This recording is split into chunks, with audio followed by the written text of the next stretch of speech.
সারা বিশ্বের কাছে বাংলাদেশের শান্তি রক্ষীরা আজ এক রোল মডেল।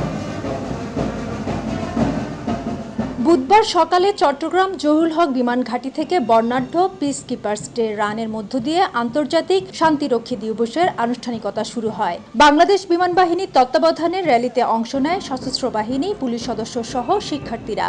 র্যালিটি বিমান ঘাঁটি থেকে শুরু হয়ে পতেঙ্গা এলাকা ঘুরে আবারও বিমান ঘাঁটিতে এসে শেষ হয়।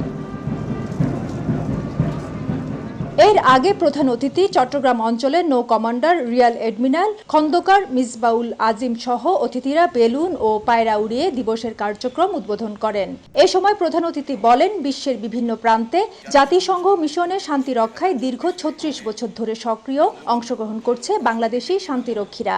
সংঘাতময় অঞ্চলে শান্তি প্রতিষ্ঠায় যোগ্যতা ও দক্ষতার স্বাক্ষর রেখে দেশের জন্য গৌরব বয়ে আনছে, যা আজ বিশ্বের রোল মডেল। পৃথিবীতে সংঘাতের অবসান ঘটাতে, টেকসই পরিবেশ নিশ্চিত করতে ও মানবাধিকার রক্ষায়, দরিদ্র ও বৈষম্য হ্রাস করার ক্ষেত্রে যে লক্ষ্য নিয়ে জাতিসংঘ কাজ করছে, বাংলাদেশের শান্তিরক্ষীরা তার সাথে একত্র এবং বর্তমানে বিশ্বব্যাপী প্রায় ১২১টি দেশে প্রায় ৮৮,০০০ শান্তিরক্ষী জাতিসংঘের অধীনে যে কাজ করছে।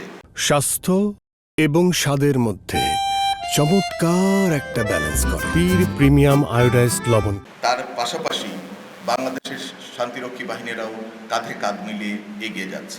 বর্তমানে বিশ্বের ১৩টি দেশে প্রায় ৭,০০০ বাংলাদেশি শান্তিরক্ষী জাতিসংঘ মিশনে ও কার্যক্রমে নিয়োজিত আছে। বিশ্বব্যাপী শান্তি রক্ষায় ফেরদৌস লিপি, সময় সংবাদ, চট্টগ্রাম। আমাদের ১৬৮